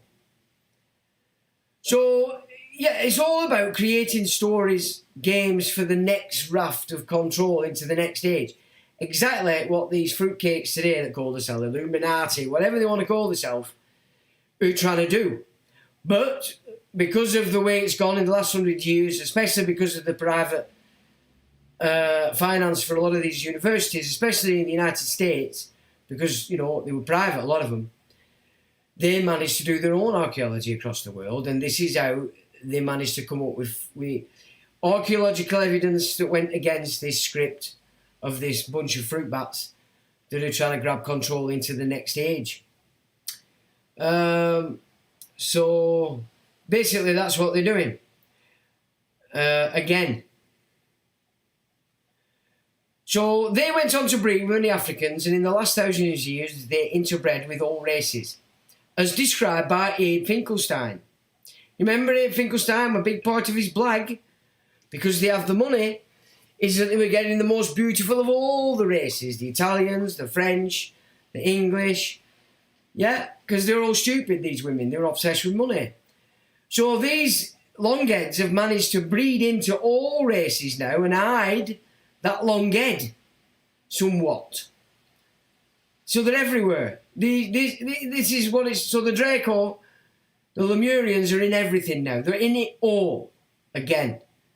And like, you know, this is why through Freemasonry, everybody's sucking the shit out of Israel, when clearly that cult has shown everybody now that it's been deceiving everybody for all this time, that what it said it was isn't. The next cult to show itself, because the universe is very good at this. If you think about the way the universe works, at every point in your life, on a personal level, it's giving you the opportunity to see what you're not seeing, to see past the games, the spells, the machinations of people close to you, of people a bit above you, cults, religions, councils, all these bodies of people that are trying to throw you a yarn or a spell cast so that you don't see their game, so that they can capitalise one way or another. And the universe is always there showing you, helping you, encouraging you to see through the deceptions. But some of these deceptions, they're so big, it's very difficult to see through them. Now, you can see the Israel cult is falling apart in the sense that now you can see that it's not what it said it were. You've believed a lie, and now you can see it for yourself. The other cult that you need to see through, because it is a lie, is Islam. They pretend they're a religion of peace, but if you've read the book, you know quite clearly, not only is it not a religion of peace, it's aiming to enslave you, and it's aiming to kill you and take over you, everything. Basically, that's in its book, the negative side. So if you fail to see the Gabriel in it, you're going to fall for that, which is what they all do anyway. So now the universe is encouraging Islam to show its real true self. And it is everywhere. Because so many of you out there have fell for it because you couldn't be asked to read it. Well, now you're going to see that these people have been throwing you a lie. The universe is making it happen. It's making the Muslims think that they're now at a point where they can do this. But it's all ultimately so that you can see it. So that one day down the line, they'll express their art, and the entire world will say, okay, let's wipe it off the face of the earth. That's what the universe is moving to. Yeah, you can't have these sick ideologies reigning on this earth. It can't happen. The universe has to make it so that it doesn't. And it's the only option it has. They have to make them out themselves so that they can be wiped off the face of the earth. Or for Muslims that are born in the West to see ultimately where that's going, and they have the opportunity to take themselves out of it. Because it is, it's a sickness that following that negative side of it is. It's an archaic, medieval sickness. It's so infantile and puerile, it's ridiculous. But the only way it can be dealt with is first it has to show itself. And that's why, in my opinion, you've got all these governments and that encouraging them to express it so that we can all see it, and then we can deal with it. And it can be dealt with across the world. China's already decided it's a mental illness, and they're dealing with it. The rest of the world hasn't catched up to what it actually is yet. But you're going to do, because they're being encouraged to express it so that we can all see it for what it is. Just like Israel's done in this last 70 years, if you were paying attention. Of course, you're not paying attention if you're getting the lolly, which is where a lot of people have been stuck with. But the breeding is what's important. And Abe Finkelstein made it very clear that that's exactly what they've been doing. There's also, now, these Martian Lemurian mix became the pharaohs that we all know. So previous to the pharaohs, the kings of Egypt were elected. That's the old Egypt. And then, of course, when all this malarkey got on, the shepherd kings and all that got stuck in and involved, it changed. And, of course, we know the pharaohs were obsessed with incest. So, as a race, it's a natural genetic trait to incest. Whether brother, sister, father, daughter, it's, brother, sister, brother, cousin. It's all intermixed in these genetic programs of these races. And so it has its root in this incest breeding, and it shone very bright with the Draco once again took back Egypt and the beginning of the pharaohs before the pharaohs of Egypt was ruled by elected kings. So as we know the pharaohs, as we see them, as we've been taught them, this is when this bunch had got back in and they had an obsession with incest. Now, the reason why they have this obsession with incest is because they're consistently trying to keep this longevity gene that was originally afforded to us and the Anunnaki, but the Anunnaki got snotted, but they'd had offspring, of course, and it's these offspring that have been breeding amongst themselves to try and keep this, reconnect to this longevity gene. And of course, there we have a white longhead and another white longhead. You can't get away from that fact. And Jacob Rothschild, I mean, they say he's dead. I don't believe he's dead. But he always had his head forward. If you ever saw him anywhere, he always had it, and that's purposeful. So you didn't see the elongated head. And this character does the same. He positions himself. You know, they train for this. You know, everything they do, you know, there's no Photoshop. All just happens. Everything's planned. And, you know, they work to strict codes. And it's pretty clear who he's referencing, and it's certainly not anything Western. It's this Draco, Anunnaki, incestuous people. Now, this is getting interesting now. This is going into a bit of, well, what are they going on with all this chemistry? Why do they do chemistry in your food, chemistry in your water, chemistry in your meds? Everything's chemistry, chemistry, chemistry. What is it that they're trying to do? Well, we've touched on it slightly. With the idea that of the 30% remaining who are actually classed as man, only 8% are able to keep this ascension protocol within their avatar. And so now we're going to get into that a little bit because it's rather interesting. So now, so cardiac bulge, I want you to see there on the left. And that's at 20 days, okay? So you've got a big bulge there under what you would see as the head. So that's called the cardiac bulge, and this is the region where the heart develops. Now it says at 20 days, the cardiac bulge. Now if you are to be Homo simian, which is the avatar, sapien, then this is the point your uplink is connected. So if you are one of those that can ascend from this time you're born here, then at 20 days, at that point, your uplink back to ascension is connected at that point, right? So there's your ascendance. So not everybody can do that, right? But 8% now can. They've got rid of most of it by genetic engineering. And I think a big part of that is adding the monkey gene. Yeah, the rhesus gene. So the rhesus positive. So once this is connected, the fetus folds over it and hides it. This is what develops the brainstem and all things related to that. If you do not have that link, then your hindbrain and the forebrain directly link together. So if you don't have it, then your back brain and your forebrain link together.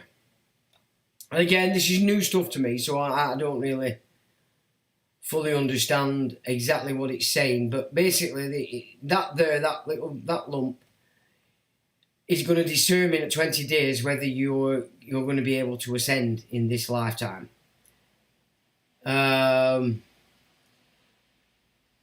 So this is why they are obsessed with carrying out certain procedures on pregnant mothers, and also why they promote abortion.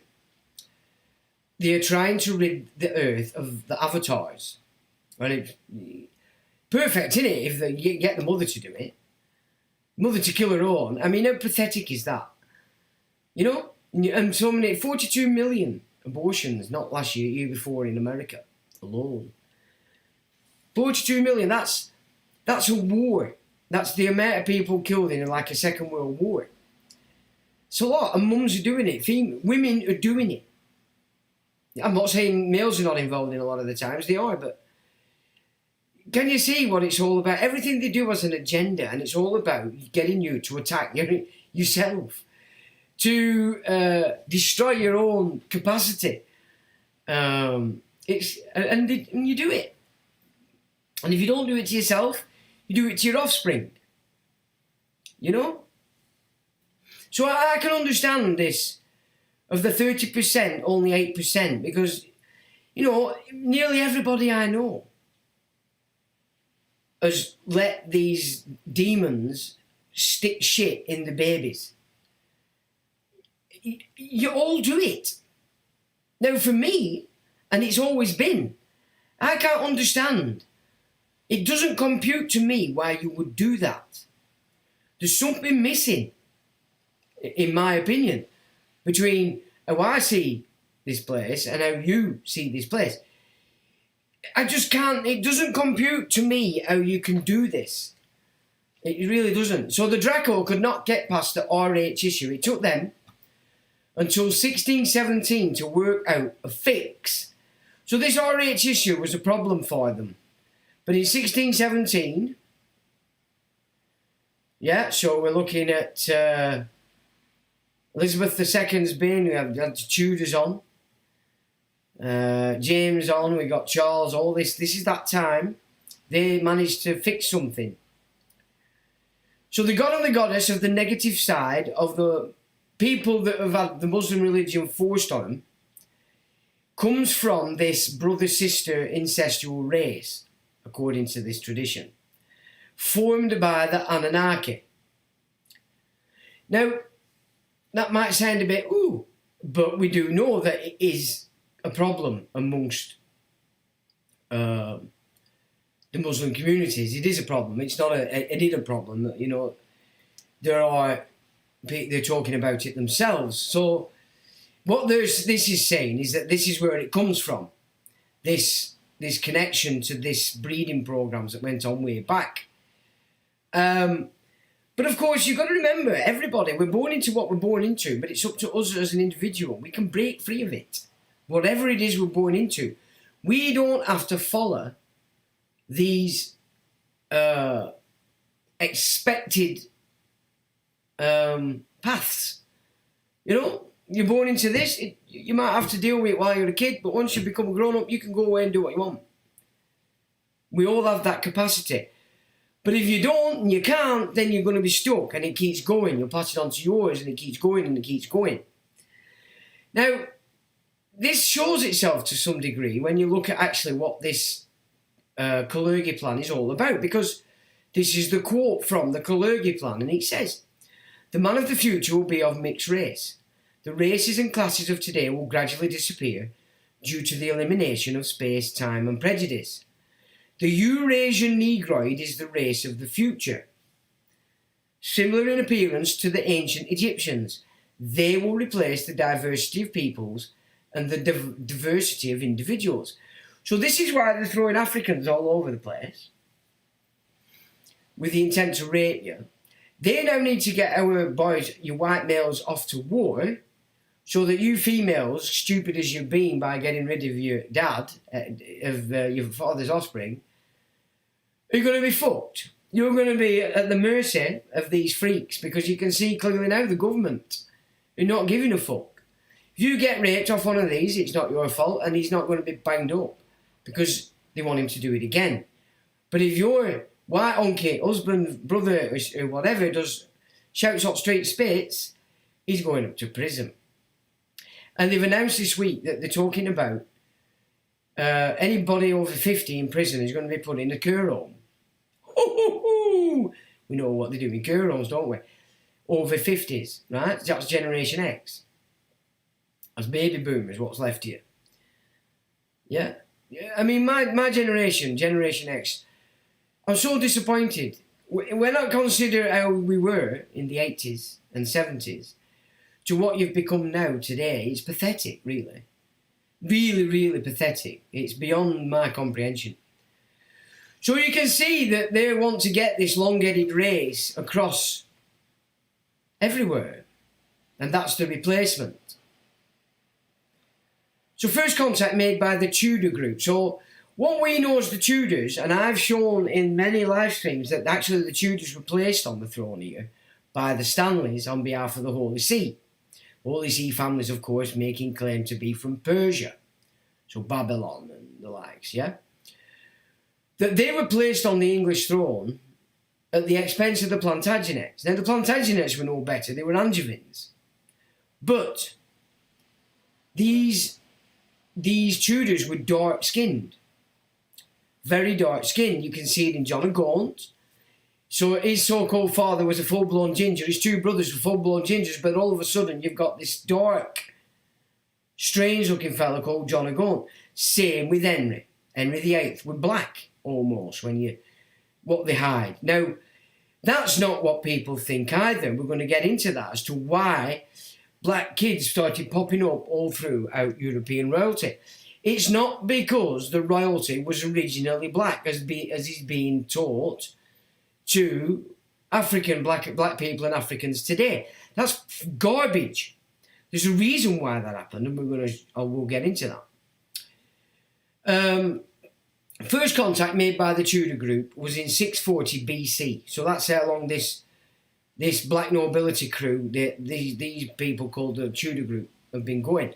And in 640 BC, they actually made, this group, Illuminati, made a compact with the Aborigine, you might call, tribes around Russia, Europe, Americas, everywhere. They made an agreement that they broke at every given fucking chance anyway. But so we're going back to 640 BC, this Illuminati group, black nobility, they're hybrids. And they were about then, and they had power. Now, the Anunnaki, apparently, back in that time, went to this Tudor clan because they're of the elven race, okay? So this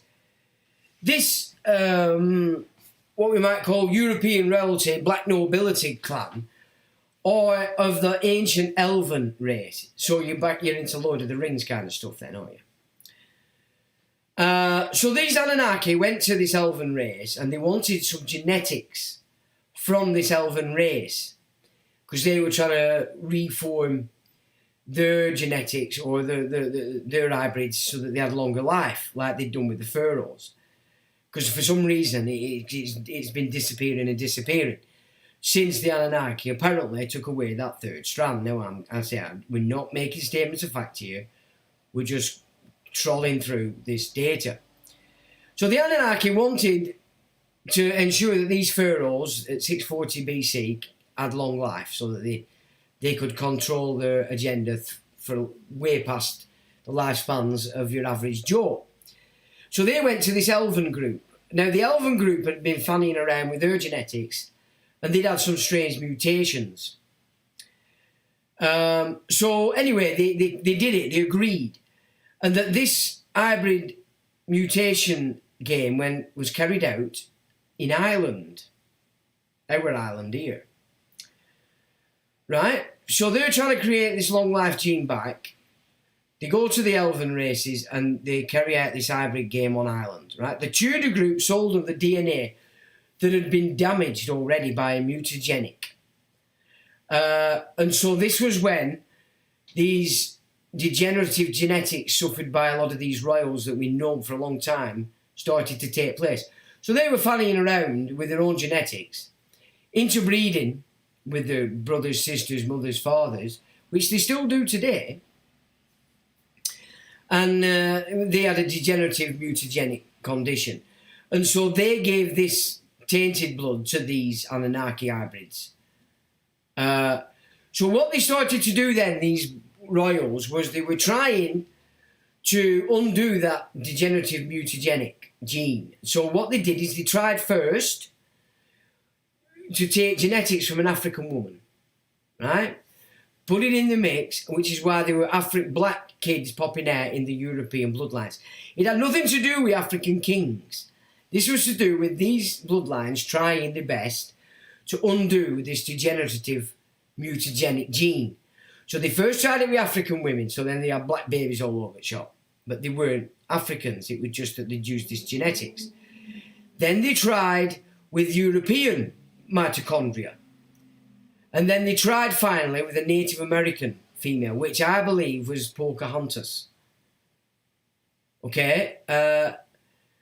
And so this is what they were doing, trying to get rid of this gene, which is why they all started, yeah? They're all odd and strange. They've been trying to undo that degenerative because they want to live a long time. It's an essential way to keep your agenda in place if you're living like longer than 3 generations of your slaves. So this is the same Tudor line that the Stanleys put on here, operating for the Palavicini, operating for the Foreigners. We've talked about this, we've gone through this data, so it's not new to you. So this is the reason why we had certain lines from these European relatives that we would say are black. They weren't. They were offshoots from this messing around. So they weren't Moors. That's another fantasy. Yeah, it's all garbage. Everything that we know is garbage. But they're pushing it on the blacks and it's exciting them because they don't really have that. They don't have their own academics. They don't have their own institutions where they can reckon with this stuff themselves. They see it on the internet, they believe it. You know, it gets repeated by somebody else, they believe it. And that's where we're at. So this is why they had these strange anomalies in the genetics. So the interbreeding that's gone on was to keep these long life genes operational. And with the Anunnaki having been killed off back in ancient Egypt, the progeny of said Anunnaki had to work it out for themselves, which is what they've been doing all this time. And now we get to chromosomes. Now, what they actually did was they fixed 2 chromosomes together, which knocked off the 3rd strand. Now, the 3rd strand's interesting because... So the hybrids, as they are, only have 46 chromosomes, but man in itself, we have 48. So in order they could breed their hybrids with man, they fused the 2nd and 3rd chromosome and fused them together to lower our count down to 46. They call this clipping, and it has been the aim of these Draco to continuously disassemble man and turn man into a slave race again, basically, and keep a slave. The mitochondrial DNA is a target for manipulation by these mad scientists, but also the 21st chromosome, because this is the one that carries out all the repairs to biology, which is why Agenda 21, right? Agenda 21 was about them hoping to being able to manipulate the chromosome, specifically 21, because that's the chromosome that repairs biology. So when you're ill, it's the 21st chromosome that's off there, fixing you, right? And but this is why, when they fused this thing together, this 3rd strand that went missing, that 3rd strand of a data bank is what you might call the engineering side of the chromosome. So, by taking that out, the 21st chromosome could no longer access the data banks of how to engineer the biology. It could only replicate by referencing what's already in the body. So as the body degenerates, because it's missing the data banks of how to engineer brand new, it can only replicate. So that's why they've attacked mitochondria. And it's the 21st chromosome. So Agenda 21, even though we know they've extended it to 2030, but that's because they didn't get everything achieved, is all about attacking the mitochondria, which is the female. It's the female that has that. And the mitochondria is you might say, the gene that the female mother can decide while she's pregnant what her child's going to need so the biology can exist in the time frame she's in. It's not a conscious thing. You could become conscious of it if you understood this knowledge, but it's an unconscious thing in most of us today because people are just dumb as fuck. So Agenda 21 had everything to do with the chromosome 21, which repairs. But now it can't engineer a repair back to the original gene. It can only replicate what it has within its body already. So as it degenerates, it's only repairing based at the level of the degeneracy. That makes sense? The mitochondrial DNA is a target for manipulation by these mad scientists, but also the 21st chromosome, because this is the one that carries out the repairs to biology. So So Agenda 21 can take on a whole new meaning, even though they've extended it to Agenda 2030. So they're basically your chromosomes. So 17 is an interesting one. That's the, let's have a look. I keep getting this one, don't I? Chromosome 17, which is the brown one, is the record of your biological build that was set in the womb. Right? So chromosome 21, each time it needs to carry out a repair, it references chromosome 17 for the blueprint. So from 17 to 21 is the repair shot. I've put rapper shot. See, I didn't check. I didn't get a chance to check it. I just did it. So 17 is the repair shop. That's where the drawings are for repair.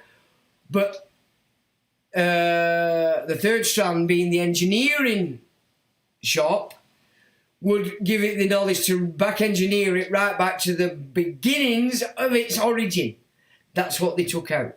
So everything they've done, it's naturally degenerative all the time. And this is what the royals have, and all these dipsticks have been trying to deal with.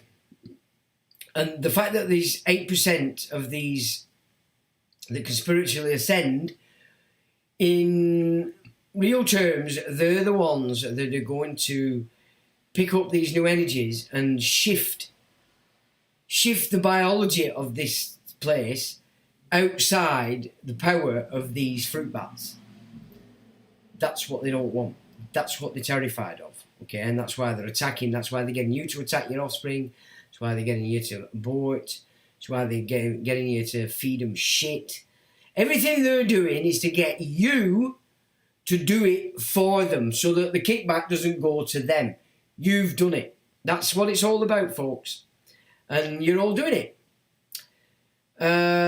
So pretty much where we go. They've removed the one that had the engineering drawings in it. Now they're just dealing with the repair shop. You get that? Again, that's just showing you stages of it all. When it comes to food, the chemical attack is aimed at chromosome 2, with artificial sweetener being the activator. So anything sweetener, this aspartame, all this chemistry around sweeteners, it's an activator for all the other chemistry that you're going to take in. And it's attacking chromosome 2. Either to make you better food or an easier biological... So it's either to make you a better food source, so he said, or to make your biological entity easier to possess by these Draco as the barriers thin. Okay? As the shells are opened, as it's called, if we get Kabbalah. So these are just interesting tables, which you can't see as well as I would have liked, but you can actually read them if you get a magnifying glass. So the project with the chemistry is called Panther, or the Human Genome Project. That's what it's called, run by Monsanto. And there it just gives you an idea of what they're doing. The program is said to have started under the presidency of Bill Clinton and is run by Monsanto, which has now been bought out by Bayer. The chemtrails, chemistry and the food and water are all part of this project. And as of 2020, the game has shifted into direct genetic manipulation en masse. But if we go back to the 50s, it began with the polio charade. And it's continued against the infants from that time. And you've done it. All right? And here we get more tables. It's all about androgen, steroid hormone, estrogen, mineral, alicortoid. It's all there. It's all there. And you take it, you eat it, you love it, you're addicted to it. And if you talk about it, you'll fight to death to... I have to take it because I fucking have to. Because I do... Yeah, but it's terrible that everybody does it, but I have to do it because I have to do it for my work. I have to do it because they're going on holiday. I have to fucking fight. And I'm sat there thinking, you are the dumbest motherfucker that I've ever had the displeasure of talking to. And then off they go, thinking they're super special. Well, that talked him out. No, you just show me that you are a fucking retard. I don't know what it is. I'm just different. They've also chemically attacked the gastric system to prevent the correct digestion of foods. This has a debilitating effect on the health of the biology as a permanent issue. To counteract this, one must break down the food before ingestion. So juicing and chopping your food up if you've got stomach problems is probably a good idea. Thus they are seeking the third spiral. They want to expand the lifespan of the bloodlines to the point before the Anunnaki change the genetics to a shorter lifespan. They are using the concept they have conceived, which is the human. So they've created this concept called the human, which gives them then the ability to experiment on you, to do whatever they do to you. Because ultimately they're only encouraging you to do it. You're doing it yourself. So when you are claiming human rights, you're fixing yourself ever more into this concept that they've created. Who's at fault? Are you going to carry on blaming them? Well, why? You're doing it. I want this right. I want that. Give me that. Give me this. I want this. I want that. Can you see? You do it all yourself. So this is the catechism of the Catholic Church. Now, this is not something that were written in stone way back in the day. It's been rewritten many times, and I think this is based on since it became a Vatican state and they created this human concept. So it says, and this is Catechism Catholic Church 2270, human life must be respected and protected absolutely from the moment of conception. And that's not conception when you hit the sperm, it's when mum goes to Eve, this conception is formed, the concept of the human, on behalf of the Vatican state. From the first moment of his existence, a human being must be recognised as having the rights of a person, among which is the inviolable right of every innocent being to life, page 547.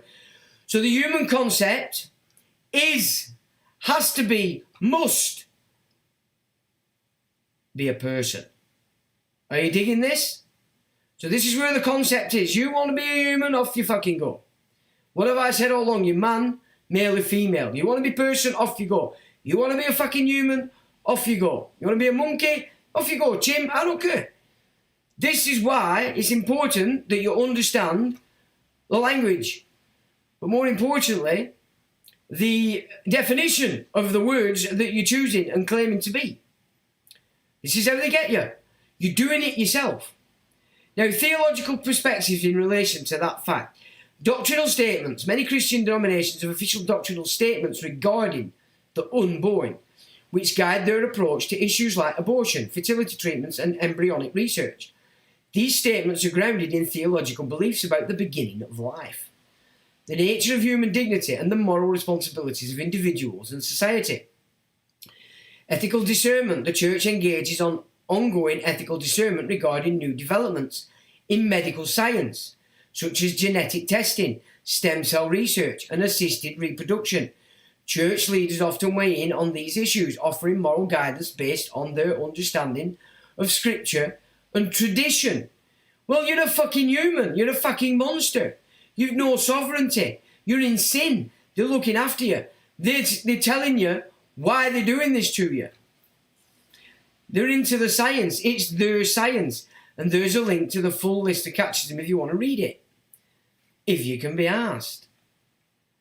The importance of DNA studies can be seen in the chronology of publicised events. So, the Beothuks, that's Native American finds ancient. You've got Cheddar Man, Kawadea Dan Sisinche, Ice Maiden, all these finds they've got, they're looking for DNA for a reason. And they've all got haplotypes or haplogroups. The last Viking king, again, they've got all this data off their genetics and haplogroup. Now, this is interesting. Liechtenstein, they have no haplotype. Therefore, their class has been of the originals. Liechtenstein is one of the most potently financial areas in Europe that you've never, ever heard of. Beating even Switzerland.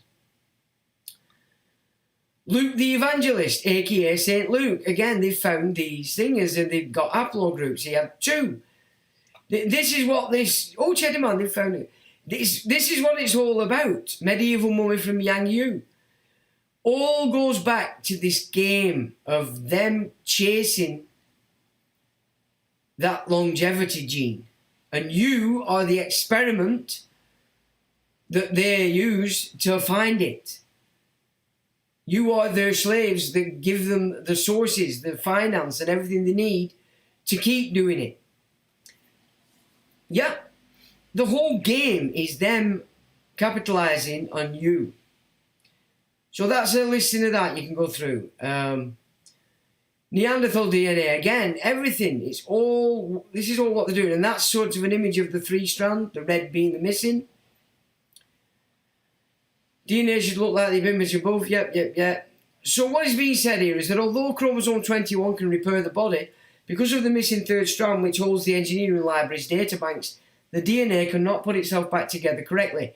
That due to the shift in frequency resonance emitted by Sophia or Gaia, or the Schumann resonance, 8% of Homo simian sapiens should be able to achieve the complete fix to the DNA and reform the original 3-strand DNA, which will enable this plane to return to its original form before the Anunnaki interference. That the elite know, and that they cannot achieve this transformation as they stand. So they are trying to prevent this shift long enough for them to work out a scientific method by which they can give themselves this gift and stop those spiritual aligned with the New Age from removing the dark elites, self-attained and maintained power methods classed as all things evil. So they use everything that we class as evil. That's how they build this system. Their system is based entirely on everything evil. Sacrifice. You know what they do. The evil they have to do to keep their house of cards afloat is ridiculous because it's in opposition to natural law. And they have to stop this 8% from resonating with the frequencies as Gaia raises them and changes things that they can't affect. So they have to kill it. But more importantly, they have to get you to kill it yourself. So the aim of the use of the technology during the last book script is to add and alter the structure of the DNA to serve the agenda of the unclean cults and to demolish as many of what they term their concept, humanity, as they possibly can before the natural order of things shifts them permanently onto the dark timeline to which they are deserving. Again, that's the correct diagram of how our little solar system works, not as they've told us. This is supposed to be the exoplanet called Athena attacking a base on Antarctica, and that the red dot appeared because Nibiru wanted to come and have a look and see what she was doing.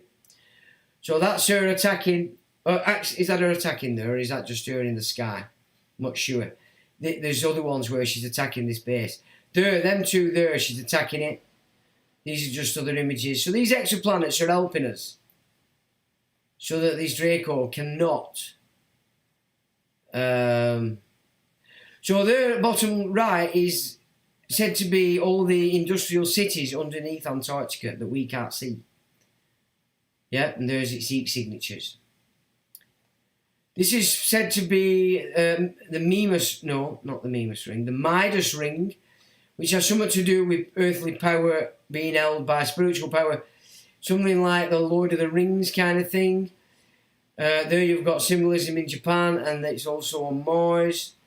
You've got these ancient symbols where they're holding this ring of power.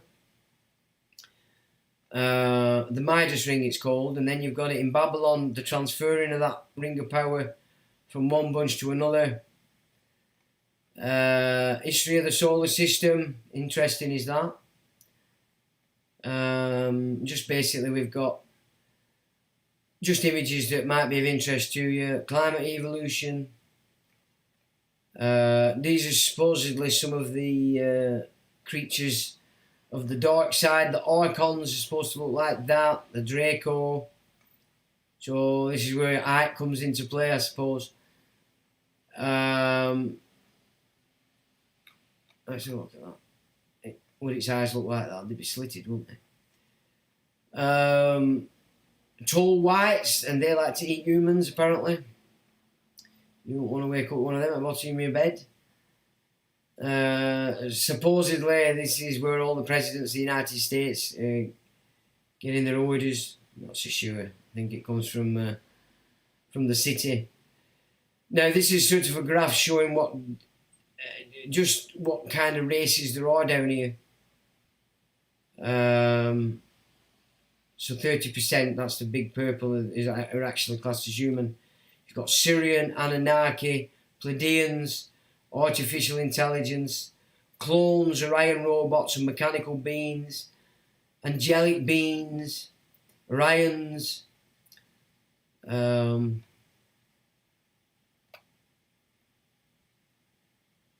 fairies, elves and elementals, others, Saurians, assorted or alien species.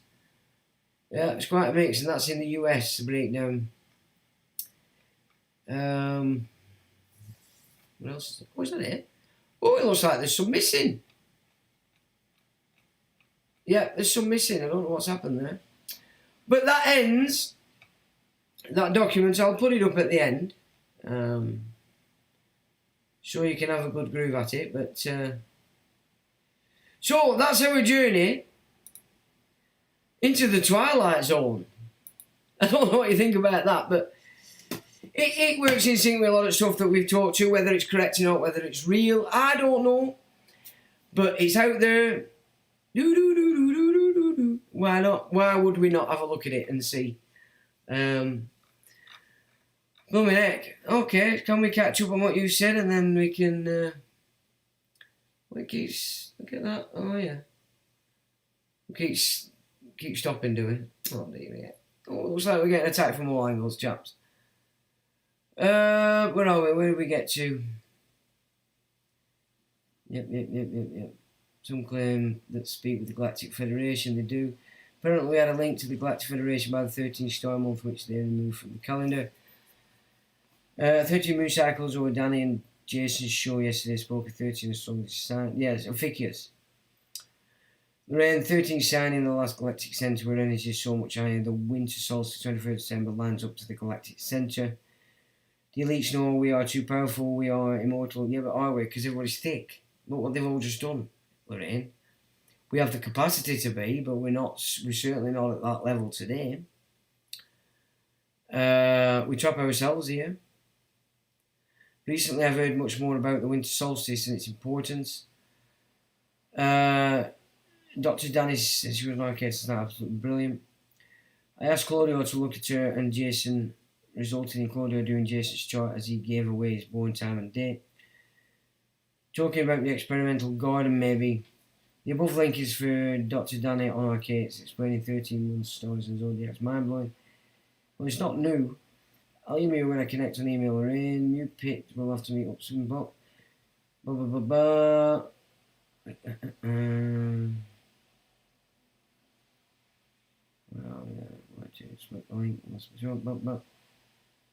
Used doors in very old buildings were made to accommodate the giants of the time. The Aved. The images shown is showing of the elongated heads are like the Rothschild-shaped head skulls.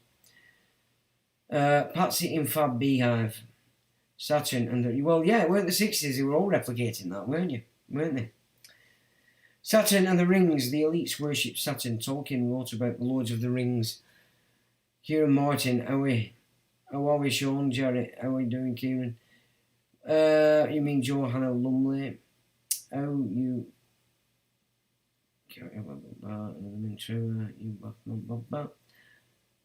And that was the unclean, the 2x2, allegedly. Males never seem to realise the excess wealth and money attracts the wrong kind of women. It's all about the frontage, Lorraine. There is enough space on the earth for all of us.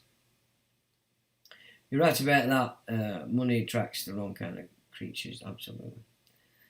The Rothschild's head shape became more pronounced when he became bald. Well, if you notice, you look at it, he always has his head in a particular... You know, these people are not what you think. There's... Like you're just running around doing your thing. They don't do that. Everything's scripted. They don't go out with everything being organised, set, and... It's... When you're deceiving to that degree, you can't step out of line. Genetics is not just in the herd, but keeping genetic purity. The first stage, the development looks like the development of a star younger, a star. Was it NQ messed around with the chromosomes? The artificial sweetener taste revolting. Surely this would be warning not to take it. Well, they're actually shifting it into stem cell from aborted fetuses because it's 200 times sweeter than that. Lorraine, it's not poison until it's in your system. That's the way around it, exactly. Poison. Absolve themselves of the responsibility karma that could come back on them.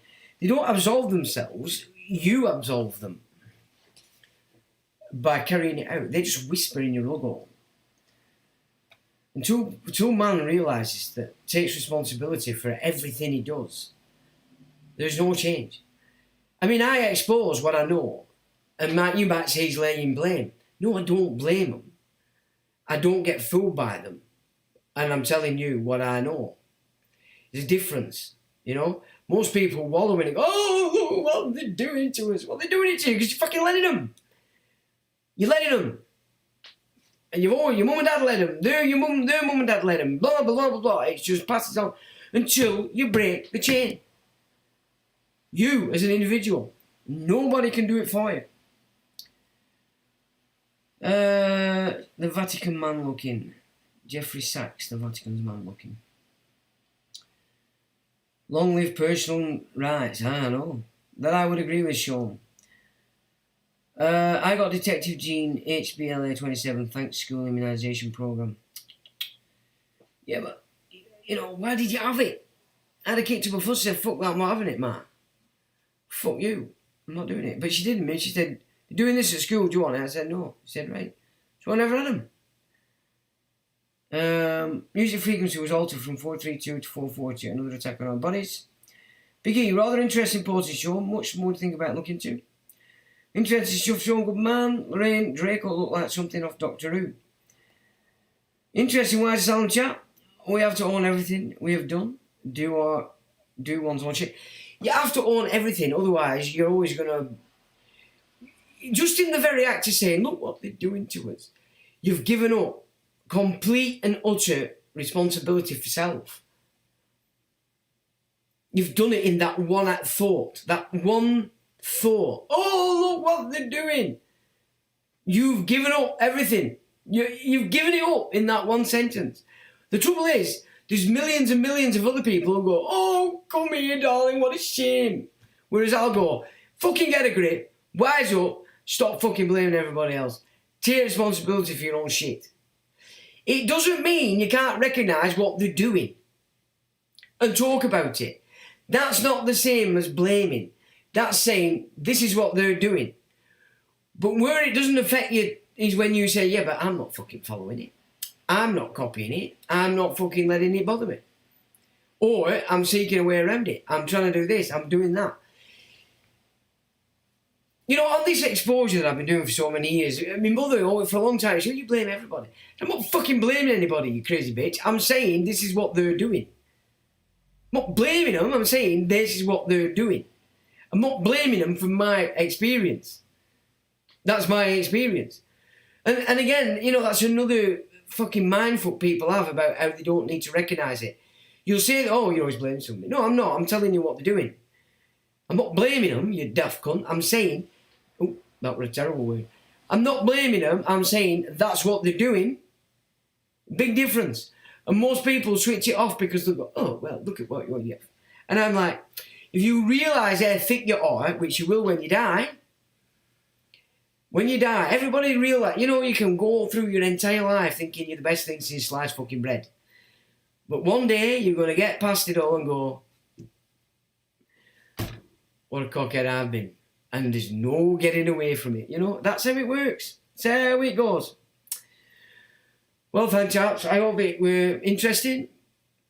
Like I said, we're not making statements of fact. We're investigating. We're having a look at. Seeing, does it fit? Does it make sense? That's up to you. But we didn't have to think very much, did we? We just had to have a look. Have a look at what crack were. Exactly, ignorance is bliss. But not its only bliss. They'll fight you to the death. So they don't have to accept and acknowledge their own play and part in it. Because it's the victim mentality. The victim is always right. They're never wrong. And they pull in all the emotional garbage because everybody's running around on emotion. Nobody's applying the intellect to anything anymore. And that's why swooning around on this ocean of nonsense. You are indeed lost at sea. You're lost at sea. And all they need to do is get you on that uppercase name, away from your correct grammar name, which is on the land, and they're dragging you off the land into the sea all the time, and you go swimming. And then you drown. And you go, what can I say? The best I can say to you is, stop listening to all these idiots on these fucking videos telling you what law is and what law isn't. You know, there were one the other week pulled out this case law, King's Bench, blah, blah, blah, blah, blah. Oh, we found it, case law, fucking blah, blah, blah. So I pulled in the case number. It didn't go fucking anywhere. It's garbage. But how many people go, we've got case law, quick, put it in your paperwork, send it off. Not good. They're sending you down rabbit holes. They're not teaching you fuck all. They're just giving you false hope. And with that, ladies and gentlemen, thanks for joining. Thanks for taking part. And I'll say, as we always do, till the next time.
Electronic.